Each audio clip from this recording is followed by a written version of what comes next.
Welcome to Wholesale Hotline, where we cover everything to do with wholesale real estate. I'm Jamil Damji. I'm Brent Daniels. And I am Pace Morby. And together we cover the most important parts of wholesale real estate. Lead generation. Conversion of sellers into contracts. And dispositions. Guys, remember when you're watching this show, do us a favor and squad up in the comments. Make sure that you are liking and subscribing to the YouTube channels and in the Facebook group Wholesale Hotline. Most important, we want to know we're doing a great job for you and helping you build your business. So go give us a review on iTunes and or Spotify. So squad up and enjoy the show!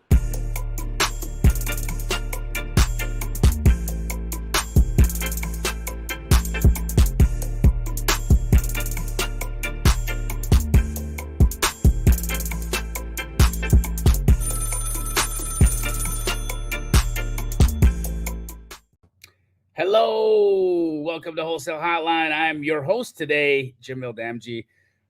Brent Daniels, Pace Morby, Jerry Norton are all away today, so it is just me. And I'm so happy to see you guys, happy to be here. Happy Labor Day, and congratulations for being one of the few who shows up, comes out, gets it done, does their best.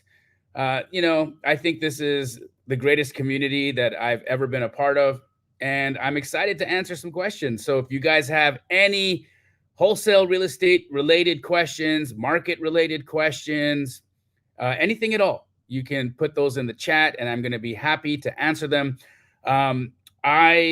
Unfortunately, Bobby, the link that I do have doesn't allow me to put any comments on, or the link that I came on. I don't know what it is. So Bobs, if you're still backstage, I'm going to need your help in getting the questions on the screen because I can't do it. So there you go, guys. Put your questions in the chat. I was just at Burning Man, for those of you who are not aware of that. Incredible time. It was one of the hardest things I think I've ever had to do in my life. It is very difficult to go out there. And so that was a lot of fun. And I learned a lot about myself. I learned a lot about what makes me tick, the things that drive me crazy, and the things that make me feel alive. So I'll probably talk about that more on one of my Sunday Mindset YouTube live streams. So make sure you guys join me for that in the coming future. This coming Sunday, I will talk a little bit about the things and the insights that I learned. So if you guys are at all interested in learning about that, I will happily answer. So yes, Bobby, hopefully you were able to catch what I said. If there's any questions, guys, throw them up on the chat. There he is. What's up? Hey, we got some questions. Yeah. First of all, we got to know, how was Burning Man? Well, there we go. First question. How was Burning Man? Burning Man was amazing, Ingrid. I absolutely loved and hated it at the same time. One of the things that I can say was one of the very remarkable for me was how people will have the ability to be their genuine, authentic self. I mean, I saw some of the weirdest, and I mean weird by convention, right? Weird by like our normal societal conventions. I saw some incredible people just express themselves in the most unique way and do it without any shame, do it without any weird feelings or judgment. They just were their authentic selves, and that was incredible for me. It was incredible for me to see that. It was incredible for me to see human beings be their best selves to one another. It's a community of around 80,000 people who converge on Black Rock City. It's not a real city. It's just in the middle of this barren desert. And you have to take care of yourself and each other with no money. So there's no money exchange there. You barter, you give, and you receive. So you have to learn how to give. You have to learn how to receive. And those are things that are difficult, especially in entrepreneurship, right? Oftentimes we feel like our resources are limited. And when you're in a place like that, especially after what happened last year where people got stranded, you really have to think about the contents of your heart and your capacity to share, your capacity to give to other people without scarcity in your mind or scarcity in your heart. And that is extremely hard to do until you learn and actually exercise that muscle and become a go-giver. And so it was beautiful for me to be able to see that in others and myself. And then in addition to that, to receive, especially in entrepreneurship, again, it's tough for us to receive sometimes. We feel like we need to do it all on our own, or we feel bad about asking people for help or asking people questions. And that can also be a real problem in our development as entrepreneurs. And so I think, those two at least, they shine out for me as massive examples of things that I learned. And I think the last thing that I'll touch on here is just my ability to show up. I mean, for real, I am not a labor guy. Like, I don't do manual labor. I went early to help set up camp, and then I stayed to take it down. And I got to say, that sucked. It's not me. I'm not a builder like that. People mow my lawns for me. And I've just been that, the kind of person who has just had other people do that kind of work for him. And I had to show up. I had to I couldn't hide. I couldn't pretend like I needed to be on a call or whatever. Those are things that I've done in the past to get out of doing heavy lifting.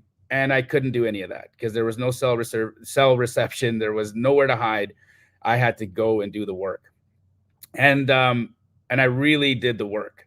And so as much as that was not super fun, it was incredibly powerful to show myself that I could do that kind of thing. And so, those three things, there was a ton of other stuff that I can talk about, and I'll talk about that more on my Sunday mindset call. But yeah, those are the three major insights that I took away from it, and it was pretty dope. Next up, where can I send my deals for assignment?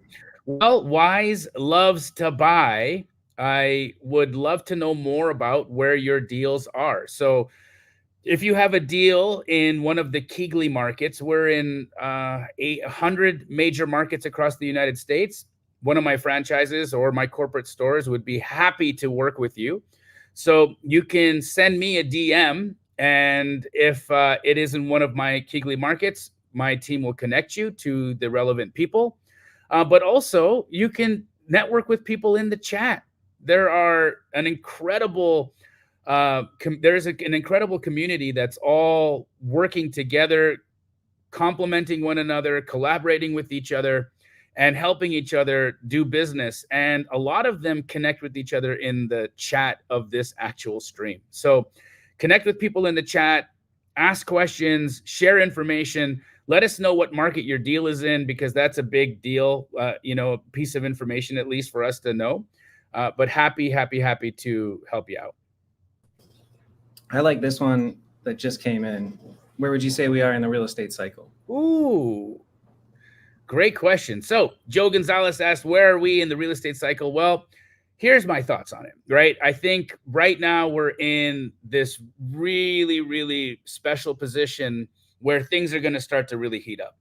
You guys have seen that activity has already really, really heated up since we have heard from the Fed and the rates are dropping. That is creating a subsequent drop in mortgage rates. So mortgage rates are the lowest they've been since the peak of 2022. And that is exciting. That is really exciting. Buyers are able to qualify for more home now. Their payments are going to be reduced. There's just lots of activity and there's pent up activity right now. Here's one of the things that is interesting for me to note is that inventory hasn't spiked, right? There was, if any of you guys are on my Instagram, I got into it a couple of weeks ago with a guy who said, the market is going to crash, right? He said in August that the whole real estate market was going to crash and burn. This is one of the top real estate agents in Chicago. So I can, I don't want to be rude or anything. I'm pretty sure that individual knows a lot about real estate, and I'm sure he's a really great guy. You know, out of fun, I made fun of his suit because it was really tight. And I think that it restricted blood flow to his brain, because he really did believe that the real estate market was going to crash because real estate agents didn't understand how they were going to be able to communicate how buyers agents should be paid their commission. Now, to me, I think that's just a complete misreading of what's happening in the real estate market. It's a misreading of people and their ingenuity and their capacity to adapt. It's a misreading of where the market is in terms of inventory and buyer activity. And guess what? The market didn't crash. Not only did it not crash, it is hot. It is hot, hot, hot, hot, hot. And it's going to heat up even more with more buyers coming to the table as rates continue to drop. I think wholesaling right now, again, wholesaling is always really, really good. I think wholesaling is going to continue to be extremely powerful. People are going to be selling more deals than less. I think that if you had a lean 2024, this next year will be really, really, really, really, really, really, really good. I don't think it's going to be as good as it was in the interim of like end of 21, beginning of 22, when you could just sell anything because the market was that crazy. I don't think we're going to be into that kind of craziness, but I do believe that we are definitely going to have some increased buyer activity. I think that pricing is not dropping. It hasn't dropped, and it's continuing to remain either stable or increase. So that's where we're at. We're in a very robust market with a lot of pent-up buyer activity. So if I'm you, which I am, I'm one of all of you, I'm a wholesaler, I'm a real estate investor, and I am bullish on my purchasing right now. So, and you can talk to my team. My team will confirm I've purchased 3 homes in the last few weeks because I'm absolutely bullish on what's going on. So not only am I telling you guys this, I'm putting my money where my mouth is. I'm actually entering into deals and doing business, flipping homes. I had stopped flipping for a minute because I was worried about what was happening with interest rates. I was still wholesaling, but I was holding back on actually fixing and flipping, and I'm in fix and flip deals right now. That's how strong I believe the coming 2 quarters are going to be for fix and flip, wholesaling, and real estate in general. Michael D says, how do you connect with Subto members? Need some help getting started. Oh my goodness. Well, there's a couple of ways that you can connect with Subto people. One of the ways is in the chat that you're in right now. There's a tremendous number of Subto family members here that would love to work with you. There's also a really great Facebook group that Pace Morby has created. It's called Creative Financing with Pace Morby. It's an incredible group. A lot of Subto members are in there. Happy to help people. I would say that's probably your best resource is the free Facebook group. Bobby, if you have opportunity to, could you put a link to that Facebook group in the chat? But I would say that that's where you should go to look to find some Subto members. And then last but not least, join Subto. If you've got the resources to go into Subto, go do it. It's like one of the most incredible communities of creative finance investors that exists on the planet. I think it's the best community. It really is. They're incredible human beings there. They're doing real business. And, you know, they're learning from the best in the game. So if I'm you, I would absolutely join Subto if you have the money and you want to learn creative finance. There's not a better person to learn from, or not a better community to be a part of. And just so you guys know, I'm not the leader of Subto. Okay, I'm the leader of Astro. And I'm telling you this with full honesty and you know, the love, knowing that you are making a phenomenal decision being a part of that community. So that's what it is. So I put 2 in the chat. There's one for just general creative finance, and then one for Subto public group. It says private on it though, so I think you still have to like join, but it's for the public. Beautiful. Thank you, Bobs. Hey, can we all give Bobby a shout out for his clean appearance? I don't know if you guys have noticed here. Bobby has, like, I don't know, he got some tapering done on the beard there. His hair is all He's Hot Bobby again, guys. For a little while, he went to Hamburger Bobby, and now he's back to Hot Bobby. You know, just a haircut did it. You're Hot Jamil, dude. Burning. Hey, You're hey. burning Jamil. Thank you. I can't wait to hear more about it. All right, so let's see. Ed says, when you're doing a hybrid deal, when do you have to start paying the seller? Okay, well, I imagine Ed is talking about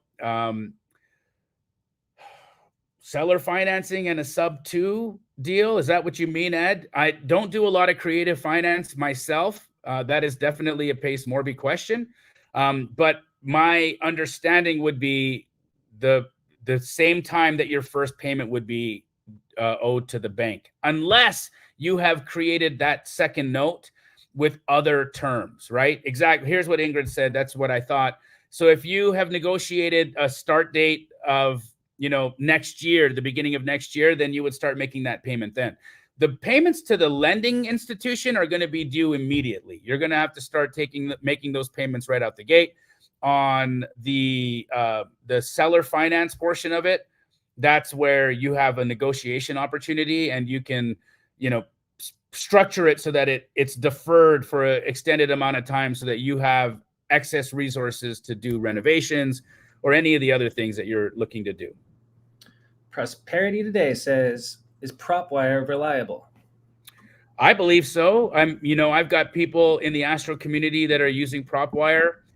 Jerry Norton is one of my best friends and one of the best in the business. And I don't believe that he would have a tool that is anything but reliable. So I would say absolutely. Now, here's the caveat. My personal team, we're just getting onboarded and learning and using prop wire. So I'm a new user of it. I can't give you, my full rundown on it, but expect that it's coming. Expect that I will be doing that, because I do love looking at new technology and seeing where there's opportunities for us to do better in our business. But again, Jerry Norton, he ain't no schlep, right? He's the flipping genius. And so I would say it's going to be pretty goddamn reliable. You're darn tootin'. This guy's got the best username in the chat. Marcellus Wallace. You know what that's from? No. Pulp Fiction. Oh, heck yeah, bro. Beautiful name, Marcellus. Beautiful name. Marcellus Wallace asked, what are the legal requirements to wholesale in California? Well, right now, you're going to need to disclose, right? At the moment, you're going to need a disclosure, and you're going to need to disclose the assignability, but you don't require a real estate license. And so California is still really, really, really, really, really, really open. You can wholesale without any, needing to go get your real estate license or a wholesaler's license, or having to double close the property isn't required. So California is still really, really, really, really good. And I don't expect it to change. I really don't. I think that the cities or the states that were going to implement the regulations that we've seen have pretty much, they've kind of crested. Now, look, maybe Jerry and I might have a difference of opinion here. I think he sees it more of a domino. Like, he's seen, some of these states take action, and he feels like it might be, a domino effect, that within the next 5 years that more states than not will have restrictions. I don't believe that. I don't believe that we're going to have that kind of a situation. I do think there are going to be a handful of states that you're going to need to double close in, or you're going to need to use transactional funding, or you'll need to have a real estate license. So there are going to be some states like South Carolina where that's just the reality. But I don't think that's a reason to not do business there. I think that if you are in one of those states, which California is not, Marcellus, just to confirm again, but let's just say you're in South Carolina. I think that if you're in South Carolina and you want to wholesale, these are the two things you need to do. You need to, A, know your freaking numbers. Okay, get really good at comping, get really good at knowing where you need to buy at. And if you guys are, by the way, if any of you guys are unsure of what percentage of ARV you need to buy deals at or contract deals at in order for them to be a viable wholesale deal, there is a function in Privy that will tell you that. I'm actually doing a masterclass this coming Monday at noon PST right over here on my YouTube channel. So mark this down, guys. We're going to be doing a lot of things on the masterclass. First is going to be showing you how to find buyers. I'm going to be teaching you guys how to really evaluate on-market deals. We're going to be showing you guys how to find the percentage of ARV that you need in order to have a viable wholesale opportunity. And we're going to be showing you how to connect with real estate agents. So all of you guys that have a Privy membership that aren't using it to its fullest, make sure you show up. Make sure you come and learn all the things that you need to learn in order to use Privy at its best. And if you're one of those people that had Privy and maybe canceled it, come and learn what you could have been doing, or what maybe you didn't know how to do, and see what it is all about, right? See the real value that's there, and then make an informed decision, not just one where, you signed up for it and then you're like, well, I didn't really use it. Or if you're using a prop stream or a batch leads or something, come suss out Privy for what it does in relationship to what PropStream does, right? And then decide which of those two tools is best for your business. That's why I think it's really important for people to open up and see the value in all of the resources that you can use Privy for. So it's a 4-hour masterclass, and I'm just doing it for free on my YouTube channel. So again, guys, that's Monday, September 9th at noon Pacific. If you're not already subscribed to my YouTube channel, Bobby's going to put a link in the chat. He already did, but he'll put one more in there. Just come onto my YouTube page, subscribe to my channel, and show up. It's free. There's no sell. There's nothing for you to buy. I'm telling you, I'm going to be using Privy. So of course I'll have a Privy link in there. But just come to learn the masterclass and see what it's all about. All right, this one's kind of quick. Michael D, I can answer this one. Who would let me participate in a deal start to finish? You did this is the place to do it. So find somebody in these comments. I'm sure somebody would love to help you. Nice answer, Bobs. Thanks, dog. I've been around the game for a while. Look at my co-host, the Wholesale Hotline, with Hot Bobby over here. He's got all the answers. Big Dave Bangs. He just said, I moved to North Carolina. I have an LLC in New Jersey where I moved from. Can I use that LLC here, or do I need another for North Carolina? Can I keep using the one in New Jersey for doing deals there as well? Big Dave Bangs. Great question. Here is what I would say. You should have a new LLC in North Carolina if you are planning to wholesale in North Carolina. I don't think that it is wise for you to use an out-of-state entity in another state. That is just going to complicate your deals. It's going to make your escrows complicated, and also it's going to make taxation complicated. So I would say that your best bet would be to get a North Carolina LLC and use a North Carolina LLC for deals that you're doing in North Carolina, and then use your New Jersey LLC for deals that you're doing in New Jersey. And so if you're saying or asking, can you still use your New Jersey LLC even though you don't live in New Jersey? Abso-freaking-lutely. I have an LLC in Florida. I have an LLC in California. I have an LLC in Delaware. I have an LLC in Arizona. And I only live in Arizona, well, mainly. So yeah, it doesn't matter where you live. It's where you're doing it. Your entity is doing business. Remember, your entity and you are not the same. Right? Your entity is its own thing. That's why entities have their own credit. That's why entities have a birthday. That's why entities have all of these things that are required of them, because they're legal entities. They're separate from you. And the only way that they become you is if you pierce the corporate veil and screw up something like commingle finances. So don't do anything like that. But did you say how many you have? How many LLCs do you have? I've got, I don't know right off the top of my head how many I have. It's common to have a bunch or like several LLCs. Yeah, I've probably got somewhere in the line of 15-ish LLCs. That's it. Big flex. All right. Virtually wholesale from any state because I want to make 10x deals. Ha. Oh my God, Carlos Laredo, what a great question. How can you virtually wholesale from any state? Well, I believe that since you're on Wholesale Hotline tonight, you have internet. And it looks like you have a device that you can use the internet from. So 50% of the battle is already there. Second thing that you need, Carlos, is a telephone, one of these beautiful instruments. And then other than that, you just got to learn what's going on in that market. So you can virtually wholesale from any state. You can do that. I have people that are wholesaling in India.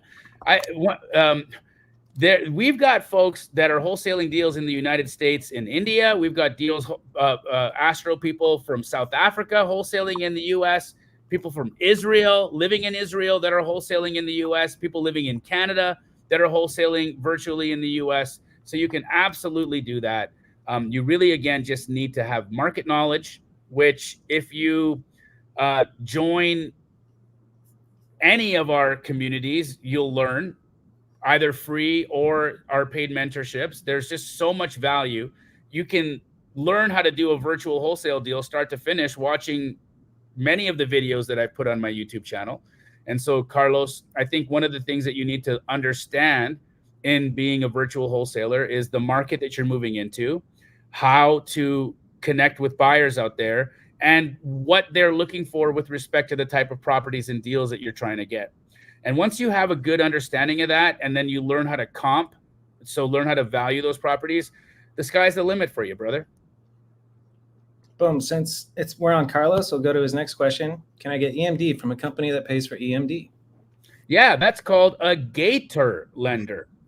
So, Carlos, if you have not yet met any gators, I would, again, suggest to network in the chat, because there are many, many, many gators in the chat with us today. If you are a gator in the chat and you are in the business of lending earnest money, then let Carlos know who you are.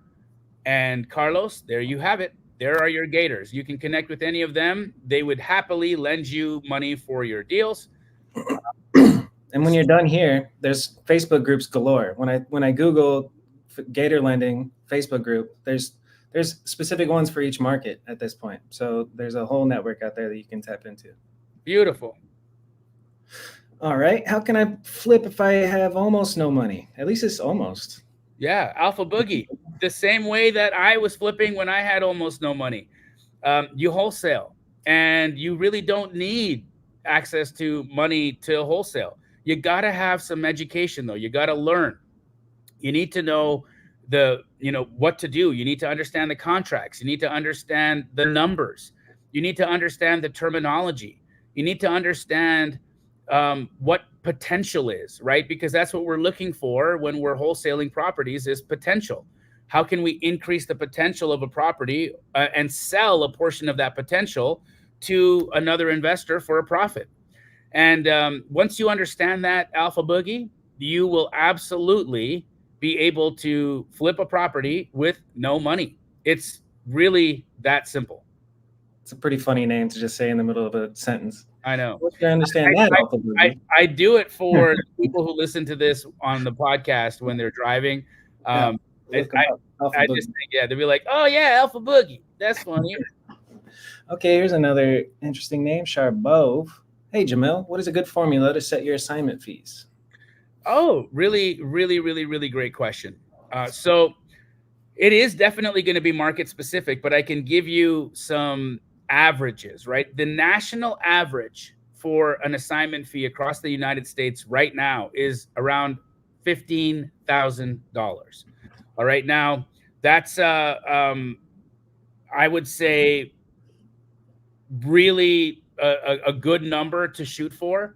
I don't always get $15,000 on my deals. Sometimes I make 10, sometimes I make 30, sometimes I make 40, but the average across the board is about 15K. But there's going to be some markets where it's going to be lower, like Indiana, for example. I don't think that I've seen assignments higher than $10,000 there, but they do more volume. And so you're definitely going to want to learn more about your market to determine what the assignment fee can be. In Los Angeles, for example, a $50,000 assignment fee is not even out of the question. It's not, people don't even blink an eye at a $50,000 assignment fee in LA. So You really, really, really, really, really got to learn the market to understand what you need to set your assignment fee at. But then also buy deep, right? If you get a smashing deal, right? Like for instance, I just got a deal in Phoenix. It is a 3-bed, 2-bath house in Maryville, and I paid $245K for it. That is a smashing deal. Okay, that property can probably wholesale for about $290. Now, I'm not gonna undersell myself and sell that thing for a $15,000 assignment fee. No, I'm gonna go for the maximum that I can get on that because I bought it super deep.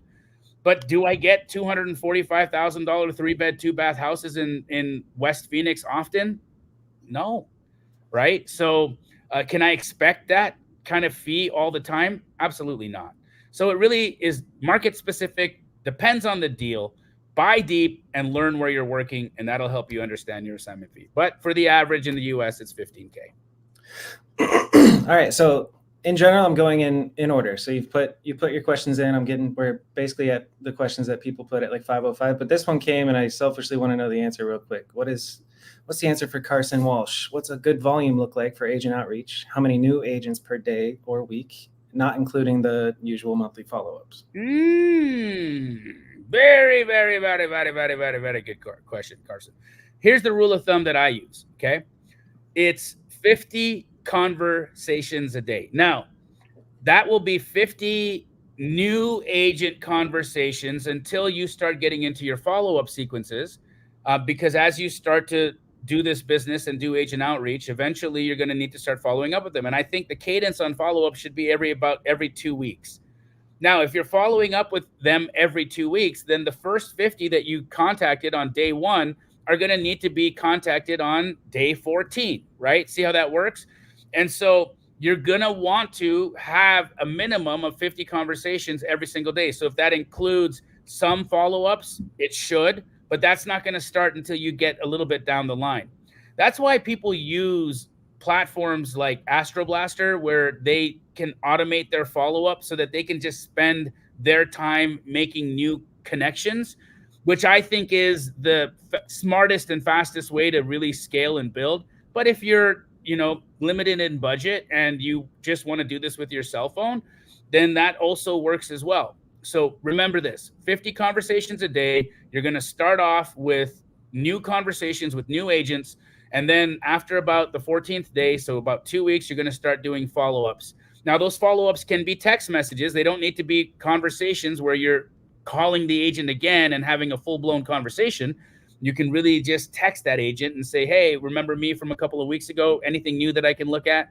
And that will give you some time back from needing to have, those conversations. And I wouldn't count that as a conversation in that regard then. So just make sure 50 conversations a day and keep that consistently, Carson, and you can't fail. Look, somebody, a very close person in my life who it was wanting to learn how to wholesale, started doing her agent outreach just a few weeks ago and closed their first deal yesterday, like check in hand yesterday. And it's only agent outreach that she's doing. So, I mean, it's not only possible, but it's like a real thing. Get out there and get it done. Oh. All right, back to alphabetical, numerical order. That's not the right word. Chronological. Okay, Nemo. How do I find deals and access wholesale contracts? Oh, well, Nemo, I want to know what you mean by deals. Are you talking about wholesale deals? Are you looking for fix and flip deals? Like what position are you trying to be in the deal? If you're looking for wholesale deals, there's so many ways to find those, right? You can go direct to seller, which is the most common approach. That's where you get a list of potential homeowners that have some kind of distress, right? So people will look for a notice of default list, or they're a water utility cutoff list, or they'll look for an HOA violation or a city violation list, or bankruptcy, divorce, probate, whatever those are. And then you would skip trace those lists and get the people's phone number and then go to town cold calling them. That's one way to get your hands on some deals. Another way, which is my preferred way, would be agent outreach. And that's where you're making connections with real estate agents and asking them if they have anything in original condition or needing a tremendous amount of work that they're about to list on the MLS that you can look at before they do. And that is more of a relationship approach. And that is really, I think, the smartest way to leverage relationships so that you don't have to always be doing lead generation, right? So, for example, one of the real estate agents that I work with, Monique Walker, her and I do roughly $1 million of business a year.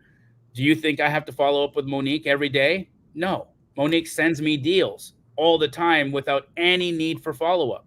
Why? Because we have an established relationship, and it goes very, very, very smoothly.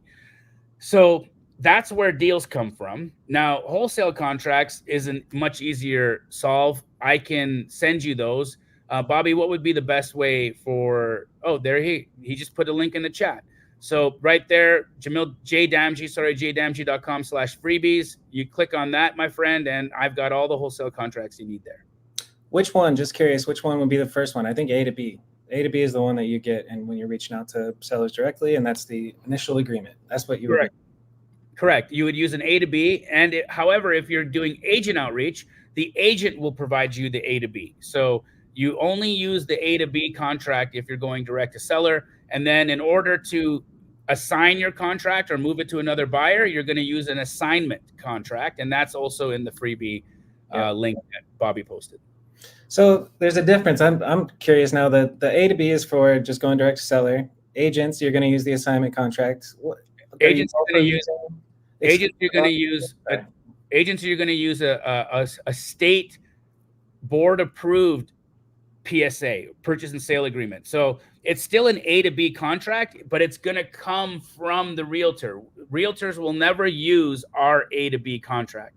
They're not allowed to. They have to use their board approved contracts. And so the AB contract will come from the agent on those deals. Got it. And the assignment, Bobby, the assignment's the same. So if you're going direct to seller, you're using the same assignment that you're using if you're assigning a deal you got from an agent. And then exclusive option, that sounds like you're working with an agent. No. So seller? An option could be used in the following ways. You could use an option if you're going direct to seller and the seller wants too much money. So you don't necessarily want to contract them at that price, but you want an option to be able to market the property to see if buyers are interested. And so that's what you use an exclusive option for. The other way that you use an exclusive option, which is one of my favorite ways, is when you're co-wholesaling. So when you are working with another wholesaler who has a deal under contract and they need some help finding a buyer, you would use I would say either an exclusive or a non-exclusive option agreement. Now, just so you know, I'm not a big fan of the exclusive option agreement. I don't think that it feels bad for the relationship, right? Yeah, many wholesalers don't want to get locked into an exclusive relationship with you because they're going to try to sell their deal themselves as well, right? The thing about co-wholesaling is we're here to help. Like if you've got a deal under contract that you can't sell or you're having a hard time selling and you come to me, cool, right? I don't feel good about trapping you, right? I want you to do what's best for you and to do what's best for the seller. Now, of course, I'm going to go out there and try to find a buyer for the deal myself. And if I do, then great, let's JV and do the deal together. But what happens? Let's say, for instance, you sign an exclusive option with me and I'm unsuccessful in finding a buyer. And then you have a deal and then you find a buyer for it. Now you're obligated to pay me, which I don't think is fair because I didn't do what I was supposed to do in finding a buyer. So that's why I don't feel like exclusive option agreements are really the best way. I think non-exclusive options are the thing to do. But look, I know that there are some key glees that require you to do an exclusive with them for like 3 days.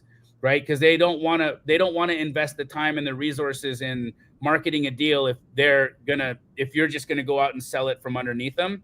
And so sometimes there's a hybrid in there where it makes sense for everybody.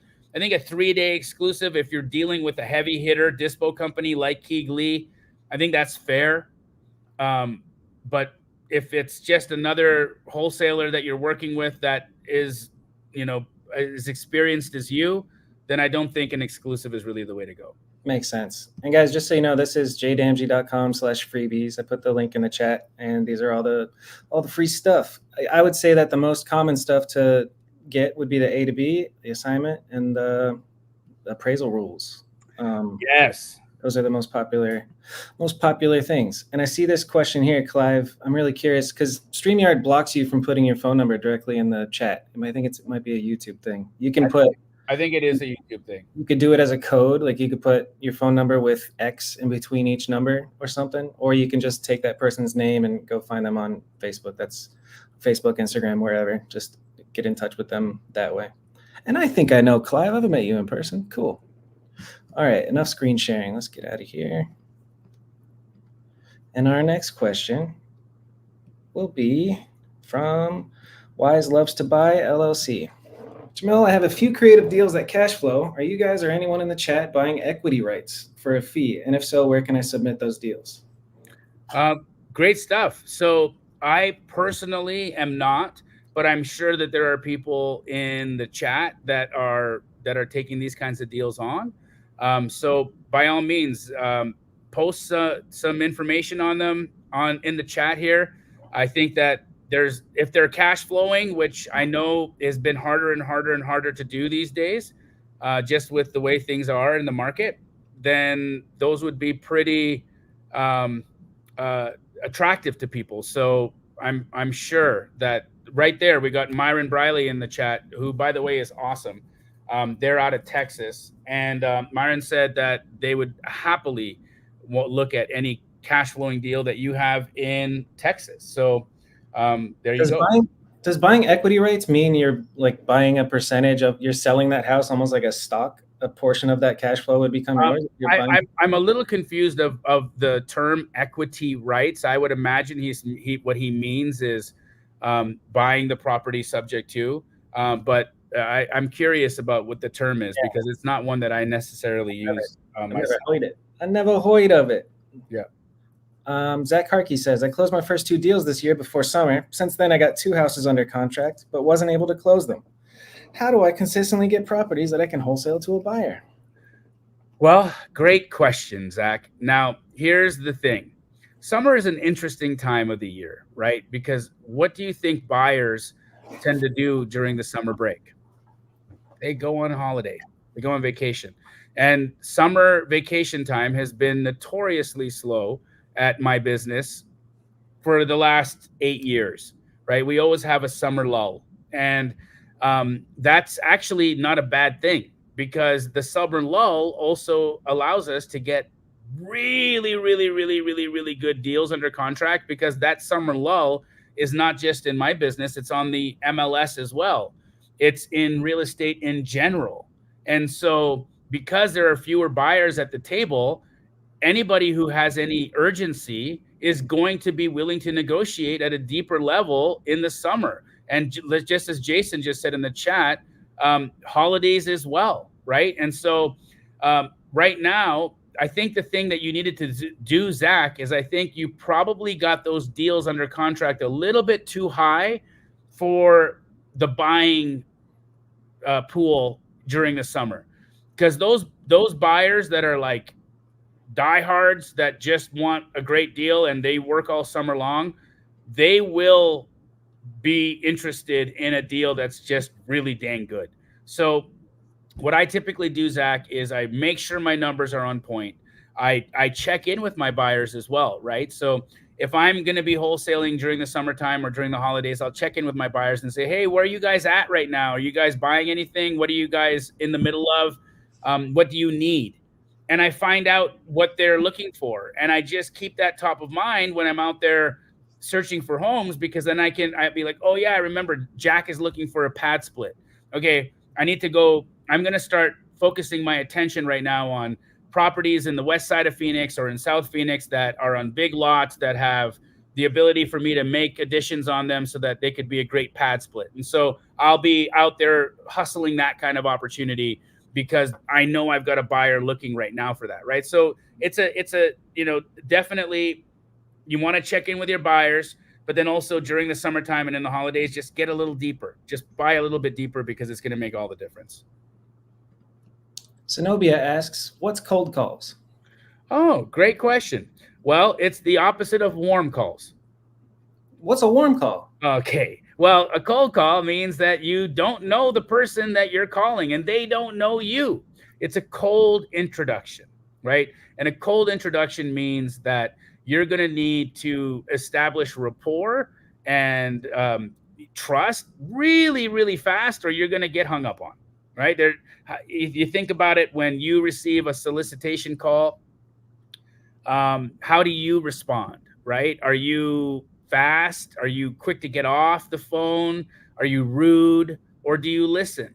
And if when you do listen, what makes you listen to somebody? What are the things that they say right out the gate that will take you and capture your attention so that you'll continue on the phone? Now, Bobby and I actually, if you right, this handsome man right over here, him and I have done some cold calling together where Bobby was on the phone and Bobby is my media manager. So he's not on the phone wholesaling. That's not his primary role in our world. His role is managing my whole media world, right? And so he's got a bunch of other things that are stuff that he needs to do, but he's curious. And because he's around me all the time, he's like, I want to try this. So we've done multiple videos where Bobby just gets on the phone and starts talking to homeowners. I would actually, if you have never done it before, watch them, right? It'll demystify the process. It'll show you, oh man, this isn't like all that. It's not that scary. I could do this. So yeah, give those some watches. And then also Brent Daniels, Jerry Norton, Pace Morby, they all do the same thing, right? They've got incredible videos on their YouTube channels where they're making seller calls.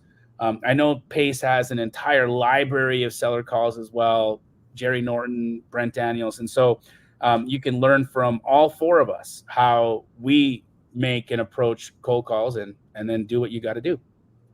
Boom. Okay, this one I feel like you could do in 10 seconds or less. What is the best way to find out properties off market? Find off market properties.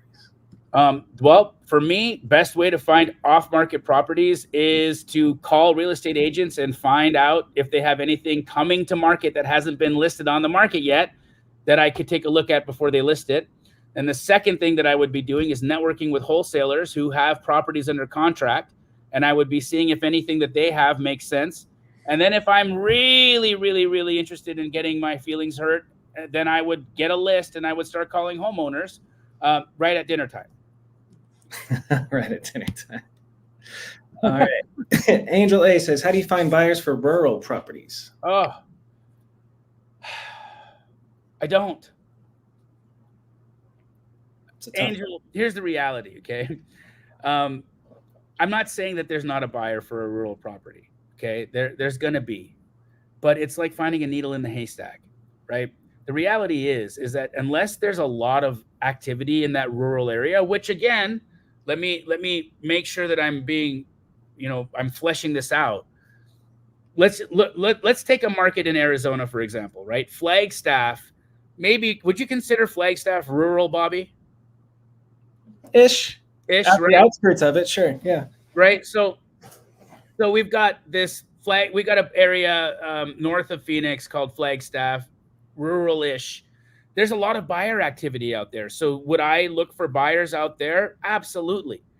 But if I'm in the sticks, out in the middle of butt F nowhere, right, that there's no comps for, that's going to mean there's no buyers for that, right? And so if I can't find comps, I can't find buyers, then why am I looking there for opportunities? So Angel, that's the main thing for you to think about is there buyer activity here? Are people actually doing business here? And if there are, join me Monday at noon PST, where we'll be using a great tool called Privy, and we're going to be showing you how to find buyers. And Angel, we will look at rural areas as well so that you can learn how to find a rural buyer if you are really hell-bent on doing so. Alrighty. Hey, Jamil, is Keekly currently displaying commercial deals? Hey, David, it depends, right? In some markets we do. In Phoenix, for instance, every once in a while we get a commercial deal and we wholesale it and we do great with it. But the majority of our buyers are residential flippers, residential landlords, and just residential institutions looking for that asset class. So right now, we don't have a ton of commercial deals in our inventory. I don't think there's any in my corporate stores right now that we're wholesaling, but I have wholesaled them. I mean, I wholesaled a bank once, made $50,000 on it, which was dope. But, you know, it was a really specific buyer. The guy who bought it from me, he ended up wanting to turn it into a restaurant, and he was going to make the vault in the bank the private dining room. Now, here's the funny thing. He never opened the restaurant.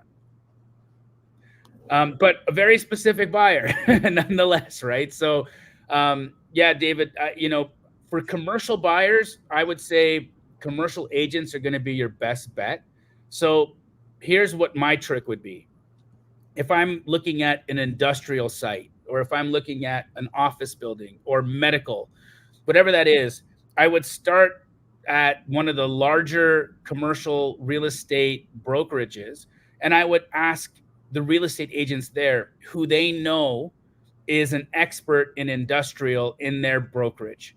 And oftentimes what those agents will do is they'll refer you to other agents that are specializing in that specific type of asset class.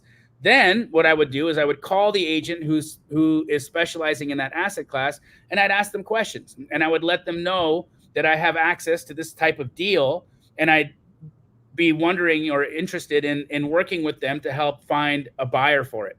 Now, you'll find out, David, that there are a lot of these commercial guys, they're very, very, very, very, very astute when it comes to wholesaling, because a lot of the businesses that purchase land, they wholesale all the time. I once wholesaled a property to D.R. Horton, a nationally publicly traded home builder, and they wholesaled a big portion of the land that I sold to them to another builder, and it wasn't even a thing. Like nobody even batted an eye at the fact that they had done that, and they made hundreds of thousands of dollars on that wholesale fee. So, but again, it was a commercial real estate agent that I was working through to get to D.R. Horton. So now you see where the breadcrumbs are, right? Commercial agents are going to find you the commercial buyers. Solid. All right. Maui Kid, what % return do you look for in your flips in Phoenix? Hey, that's a great question, Maui Kid. So I'm usually looking at about 10% of my final sale price. So if I'm going to be selling a house at $500,000, I want to make 50 grand on the deal. If I'm going to be selling the house for like 400 grand, I want to make 40 grand on the deal. If I'm going to be selling the house for $1 million, I'm going to be trying to make 100 grand on the deal, right? So, and why is that? Because it's a greater risk, which means that I'm going to be having greater capital outlay. And so my profit margin needs to be higher in order for me to take that risk on. So 10% of what my final sale price will be. That's a pretty good rule of thumb for most fix and flippers. Anthony Perez. Man, I'm seeing some names that I recognize. Okay, I'm working a deal with an agent, and he said the offer needs to have at least a 5K EMD, and there's no inspection contingency. I understand that Florida is a mutual release state. What would I need to do? First of all, what does that mean, the mutual release state? Great. All of this stuff is awesome, by the way. Anthony, great question. Thanks for bringing it here to Wholesale Hotline. These are the kinds of questions that we like to answer because you could be stepping into a landmine over here. Here's why, okay? When the agent says to you, no inspection contingency, that means that 5,000 EMD is non-refundable. Doesn't matter if it's mutual release, you're not getting it back. because there's no inspection period. So you have to fight for that inspection period or don't do the deal. That's pretty much what you've got to do, right? Now, with respect to mutual release state is where both buyer and seller have to agree to the cancellation, which in my opinion is balls, right? Because if I'm contracting a property in Florida, which is a mutual release state, I will always strike that in my contract, and I will write in buyer has sole discretion on canceling the contract, unilateral discretion on canceling the contract. And so I don't have to fight with sellers to get my EMD back. And I will do that all the time. In any mutual release state, I will absolutely add that verbiage because I do not want to have a fight with a seller if I have to cancel for whatever reason. And guys, cancellations happen. Not because look, I cancel deals every once in a while, not because I lock them up too high, but because when I get in, it is not what the seller had represented to me. It is not what the agent had said was going to be there, right? They sometimes I'll talk to a real estate agent and the person will say, yeah, maybe it needs $10,000 or $15,000 in remodel. And you get in there and it needs like $80,000 in remodel, right? Well, that's not the same thing. A $10,000 or $15,000 remodel, I don't even think really exists these days. But if you're saying this is $10,000 or $15,000 and I get in there and my contractor bid comes back at $80K, you misrepresented the condition of the home, right? And if that happens and I cancel the contract, I don't want to have to then fight for my earnest money back. So I'll always have a unilateral release clause in my contract where I'll strike that mutual release. But in the circumstance that you're talking about right now, my brother, there is no inspection contingency. So you're going to have to fight for the IP. And just Rob, in the chat, I see you talking. When I type on my end, since I'm the host, it's going to come through as Pace, but Pace isn't in here. So that's me commenting as Pace and Jerry and Jamil. We don't have Brent in there. He should be. Oh. He's not, though. Yeah, weird, right? That is weird. Huh. Well, all right. Sorry, TTP fan. Yeah. Hopefully we'll get that straightened out before next week. But 100%. we'll take a couple more here, and then I want to let my boy go here to enjoy the rest of his Labor Day, and all of you guys to go enjoy the rest of your Labor Days as well. All right. I'm just going to pick some. Well, first, shout out to Aspire coming up. You guys should go to that. Heck yeah.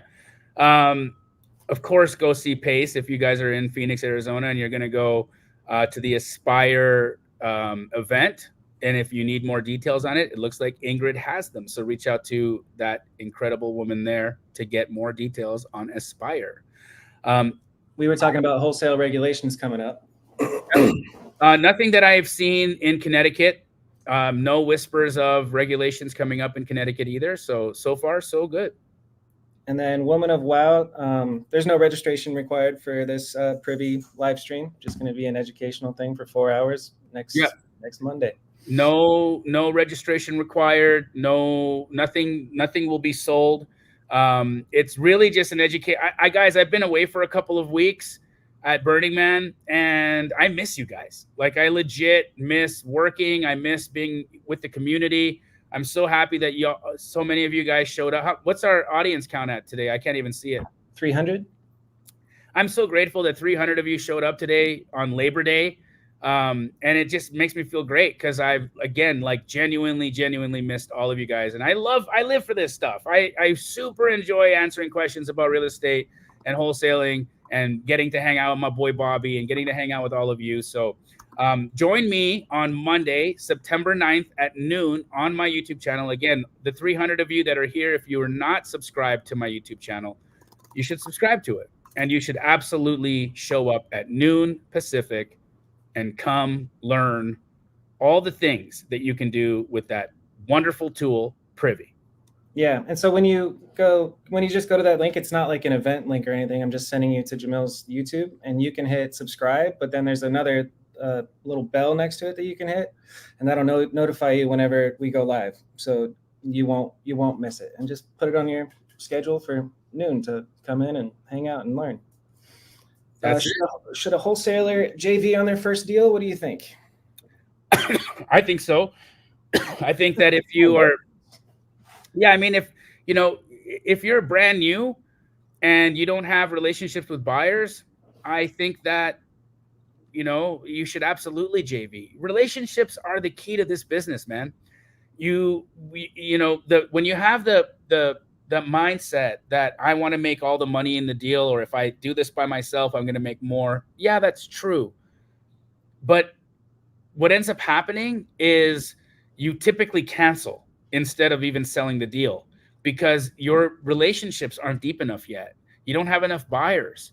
And so I think it's really important to JV the first, however many of your deals. Pace Morby JV'd his first 100 deals with me, right? His first 100 deals. He was like, buyers are for the birds, dog. I ain't even trying for that. He wanted to do what his superpower was, which was get in front of sellers and solve problems, right? And he knew my superpower was running numbers and connecting with buyers. And so he just let me do what I did best, and he went and did what he did best. And 100 deals later, he figured out how to get some of his own buyers. But he had the money at that point to go and do whatever the hell he wanted, right? So I would say the best thing to do in the beginning is JV because it expands your network. Right now, last thing, the relationship that Pace and I built over those 100 deals led to the relationship that you see him and I have now, right? Think of that, right? Our relationship has blossomed and flourished, and so many cool things have come out of it, including the Astro and Subto communities. And so these relationships are important. Don't think about them as just being a deal. That person that you JV with could be your road dog, could end up becoming your best friend. They might even become your spouse. So get out there, make relationships with people. If that means JVing and splitting a deal with somebody so that they bring a buyer to the table, or you bring a contract to the table, whatever that looks like, I think it's one of the most important things to do in this business because your relationships are going to save you when times get tough. Yeah. So JV. And I want to say 50% of something is much better than 100% of nothing. So it works. I want to try this one, Jamil. How should I handle a seller starting to ghost me after signing a PSA when we're already at title? First of all, what's a PSA? PSA is a purchase and sale agreement. Oh, okay. Got it. I would say with humor. Yeah. So that's it. Here's the reality, right? You can't force a seller to title. Now, since they've already signed a PSA with you, if you've disclosed in your PSA that you are going to file a memorandum, because in some states, if you file a memorandum and you didn't disclose it on your PSA, you could be like breaking the law. So if you disclosed that you're going to file a memorandum, you can file a memorandum at land title. Your title company could do it for you. That's just where you record the contract against the title of the property. Now, what that does is if that seller goes to sell that property to someone else, they won't be able to do it because you're going to have clouded title.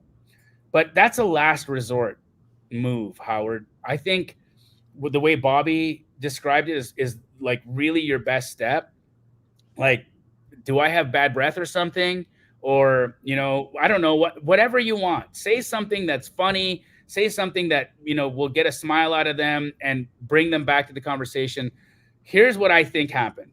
Okay. I think, Howard, somebody else got a hold of your seller and offered them more money. And now your seller is trying to be shady and sell it to someone else. And so it's really important that on your PSAs, you have a disclosure that allows you to record a memorandum because it happens. It happens more often than it should. But that memorandum will protect that, and it'll make the seller have to deal with your contract either now or at some time in the future. And when I do that, when I do record a memorandum, I let a seller know if they start ghosting me, or if I am working with an agent, I let the agent know, hey guys, we signed a legally binding contract and we have to continue going down the path of selling this. Otherwise, I have to go to the next step, which is specific performance. Now, when I sue you for specific performance, what'll happen is I'll win because I have this contract, and every dime that I spent to get that to court and to get the judgment will come out of your equity.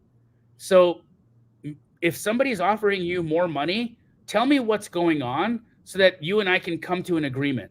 Now, maybe this means that you have to pay them a little bit more money to come back to the table. But the reality is I'd rather pay a seller $5,000 more money on a deal and get the deal done than have to go through the whole recording of the memorandum and then have to go to court and then have to force a specific performance action, because all of that, guys, is expensive and it's a pain in the butt and it's just bad juju, right? So try not to do that. We're going to go speed round. Can you record a memorandum as soon as you get in a contract? And please, what is a memorandum? Memorandum is just a cloud on title, right? So it's just recording a contract against the title. And you can do it as soon as you get a contract signed, if you have disclosed it in your contract that you intend to do so. So it's literally just like remembering that your guys' names were on this deal-ish. Correct.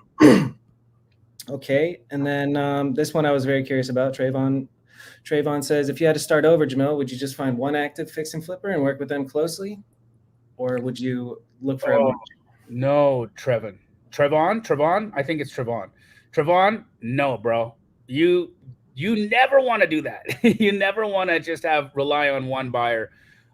Life happens. You know, I've had buyers that were really good buyers of mine get divorced, and they're like, dog, I ain't doing nothing right now until my divorce is done. I've had buyers move, right? They're like, hey, man, I can't stand the heat here in Arizona. I'm leaving. I'm moving to California, and I'm not flipping in AZ anymore. The thing that I'm trying to say to you here is don't put your eggs in one basket. Life changes. And when you have one person that you're depending on for your money, and then they have a circumstance that gets you, out of business with them, that sucks. And that could really hurt you. Right? You gotta expand that. You gotta expand that out, not just work with one. So a new person here, where do we get the LLC started? Where do you think is the best directions on how to get into wholesaling, start to finish?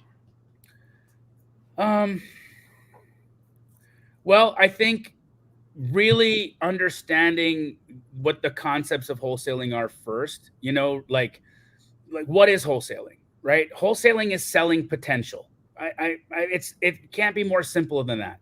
And that means that the kind of houses we're looking for have to have some potential in them. And that means that we are going to renovate them, or they're fantastic rentals and we got a really great price, but there's a potential there. And that potential is what I'm selling. Now, as a wholesaler, I just take a little bit of that potential and I keep it for myself as my fee. And then that other investor goes and realizes the rest of the potential for them, right? So you need to understand that stuff. But outside of that, then, choosing a market, setting up an LLC. For me, my favorite organization to use for setting up LLCs is Prime Corporate Services.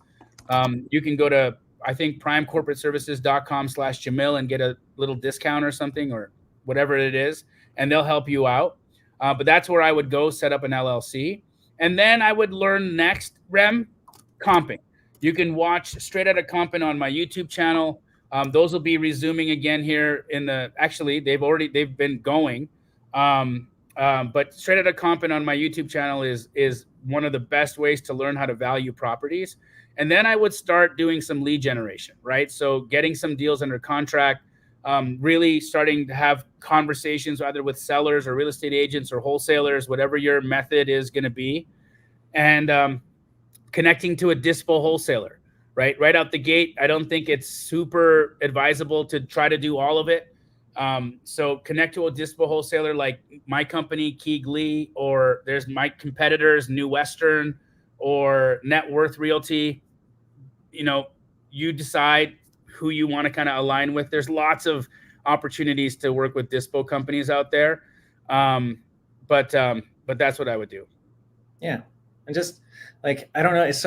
You don't know what they know. And it's like dispo. I remember not knowing what dispo is, but you find a deal, and then dispo just means to disposition the thing. So this is a person who can connect you to the person who's going to buy that contract. Anyways, last one. Okay. How would you respond to a seller asking what company you work for? And what are examples of additional terms to add to a contract? Oh, great question, Amani. So I would tell the seller the name of my company, which is Keegley. Now, if you don't have an LLC yet, then I would be honest. I would tell them, hey, I'm just a single investor here and I buy properties in my own name. And you can say that, right? I think the honesty approach is always the best way. Pretending and perpetrating like you're something you're not is not a good thing. You could connect or JV with my company, and then you could leverage my brand reputation and recognition. So that could be something you could do. Like if you, for instance, worked with my corporate store or one of my franchises, Amani, you could say, hey, what if I bring you the lead? Can you go contract it? Because this seller is really wanting to work with a big company, then we would, of course, do that. And then we would JV that deal with you, right? So there's creative ways that you can get around if you don't have like a company resume or if you don't have company history. But I wouldn't get stuck in that. I don't think you need to get stuck in the fiction that you have to be this, massive business or massive company to be useful to a seller. I don't think that's true. I think if you can come in and solve a problem, and if you can build rapport, and if you can be just a good person, like just be a good person and really want to help those people, I think that they'll want to work with you. And that's how business is done. So, don't get caught in the lie that you need to have this massive organization and all these accolades under you in order to be successful. It's just not true. I remember my first deal. I didn't have anything under my belt and it worked. And of course I, in my mind, had the same limits as you are having right now, thinking who's going to want to work with me? I've done nothing, but none of that was true. Those were just stories and fictions that I made in my head. So yeah, don't think about the stuff that's a hallucination. Bada bing, bada boom. They keep coming in. I'm down to do a couple more if you are. Yeah, let's go. This one, I was like, I want to try and answer that one because the whole business is relationships. It's nothing crazy. And the way you get over that fear is just make a couple friends who are doing it. And then you have somebody to lean on when you run into an issue and make imperfect action. And then you can improve from there. But you're never going to be perfect. So just start, 100% agree. And let me tell you something else, Michael, is that the reality is even if you do learn everything that you need to know, your brain is going to sabotage you and put thoughts in your head that are going to make you feel like you don't know enough, because that's what the subconscious mind does to us when we do something risky. That's what our subconscious mind does to us when it thinks that it's in jeopardy of failing something or the ego being damaged in some way. So don't be a slave to this idea of perfection. It doesn't exist. Right? It just doesn't exist. You are going to learn as you do. That's how people learn. You learn as you do. Look, Michael, you've had a first job, I imagine, or you've gone to work before and had a first day at that job. Let me ask Bobby this question. Bobby, outside of working with me, because you brought a bunch of knowledge. Have you had a job in the world before? Yes. Okay. So in that job in the world, like a corporate job, like corporation, like where there are other people. Okay. So did they give you stuff to read or things to learn before you started your first day? Yeah, you always got a little bit of training before. Did any of that like stick? No. Okay. When you got to work on day one and you sat down beside somebody that was doing the job, is that when you figured out what to do? Yeah, you learn by doing. And you have to be willing to suck. That clicked in my head not too long ago. It's just like, you're never going to get good at anything if you're not willing to be sucky at it. That's part of it. That's facts, man. Yeah. Like you were going to suck at, like, guys, for instance, okay. I sucked at Burning Man, right? Like I did, but I tried my ass off, right? I really did. But I was in bed by 10 most nights. Like I'm not that guy. I'm 45 years old. I'm a dad. right? I didn't, I don't do the all night dancing and like that's not me. But I did a different Burning Man. I did the daytime Burning Man where you meditate and do breath work and contemplate and look at things that are uncomfortable in yourself. But I definitely sucked at it, right? But I enjoyed it because I loved learning. And so, Michael, you got to just fall in love with the process here, bro. If you fall in love with the process and you really enjoy real estate, then sucking isn't going to be hard for you. And here's the thing about that, dude. You're going to have to go back next year, so you suck less at Burning Man. Yeah, right? Great. You're going to have to go every year. Do I? Yeah, you got to go. Oh, if it's working for this analogy and he's going to become a successful wholesaler, you have to become a good Burning Manner. Oh, my God. I think they're called burners, Bobby. Burners. Yeah. Burning Manerners. Eddie says, when it comes to dealing with auction properties, would you think it's safe to do one with an auction below 30 days? Of course. Of course. Look, Eddie, you can deal with an auction property that's 1 day away from auction. You want to know why? Because you can postpone an auction. And I think Pace has, multiple videos on his YouTube channel that talk about how to postpone an auction date. So you can absolutely do that. And usually, if you can't find one of the videos, it's as simple as getting a hold of the trustee and letting them know that you're in contract to purchase the property, and they will likely postpone that auction date. So the lender doesn't want to foreclose. Just so you know, lenders aren't in the business of owning property. They're in the business of lending money to people who own properties. They don't want to be a property manager. They wanted you to pay your bill, right? They wanted you to make your payment. And so they would happily postpone an auction if it meant that they were going to get their money out and they were going to get paid out and not have to take a loss. So I'm sure there's videos on Pace's YouTube you can find for that, Eddie. But yeah, you can absolutely deal with an auction property below 30 days. No problem. I want to try this one, and you correct me where I'm wrong. Sure. I think if you think of a dispo company, it's a company has to become a company. At first, it's just a person, and that person has great relationships with people who are interested in buying at a discounted rate to do a fix and flip or to hold or whatever. People who want to buy real estate and have the capital to do it. So you get those great relationships, and that's your product. And you can talk to other wholesalers, and when they find deals, because their product is somebody who wants to sell their house, and you're just magically connecting the dots. But you eventually build a conveyor belt of that systems and processes to where things are automated, emails are coming, and then it automatically gets sent out to potential buyers. And then that's you as a dispo company, and you take a percentage of the wholesale fee. Absolutely.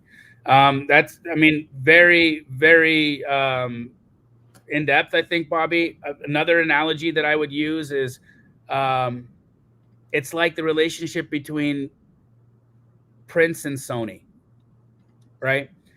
Prince was the artist out there making the music, doing the things, recording the songs, and Sony did the distribution. And that's what a dispo company does. It distributes your wholesale deals to the buyers for it, to the people who want it. And then you both make money. And so that's, for me, the easiest analogy was one's the artist, one's the distributor. Yeah. And I don't know if the masterclass is going to be recorded. If you can make it, you can come. We might hold it back, or we might not. I really don't want to record it. Honestly, I really want people to show up for it, because when I get your input on the spot, it's super helpful. And then I can answer specific questions that you have. So Farrell or Pharrell or Farrelly, what do you think, Bobby? What's the name? Farrell? Farrell? like Carl Farrell. It's probably Pharrell. I don't know. But yeah, I would try to make it. Oh, and look, we've been pronouncing Edie's name wrong. It's not Eddie, it's Ed.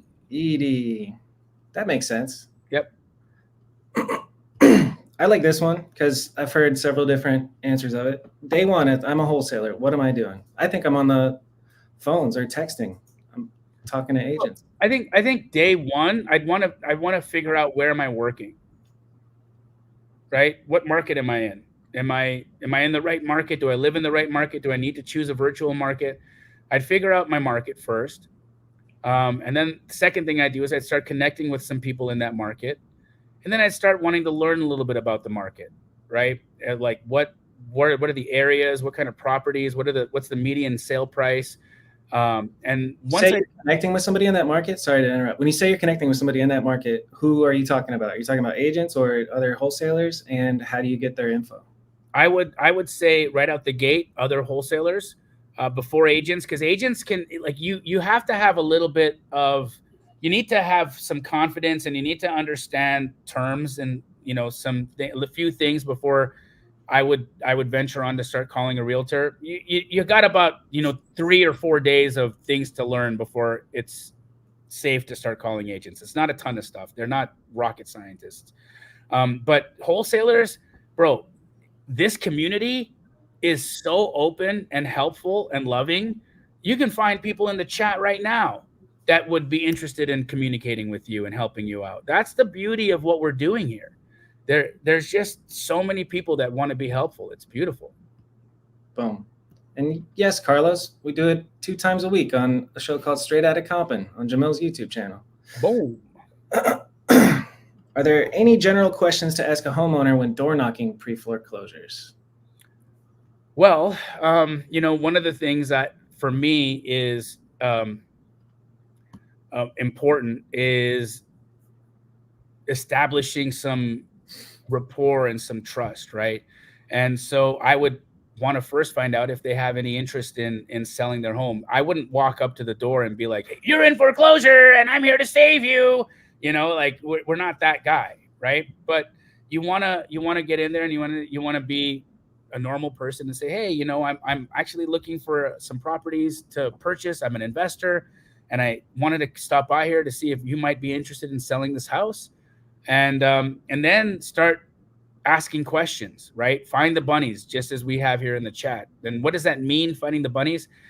Everyone has a problem they're trying to solve when they're forced to sell a house. That's the reality, right? Everybody's got a problem they're trying to solve. And so the trick is to find the solution to that problem. And when you can find the solution to that problem, you're going to build trust, you're going to build rapport, and you're going to do business.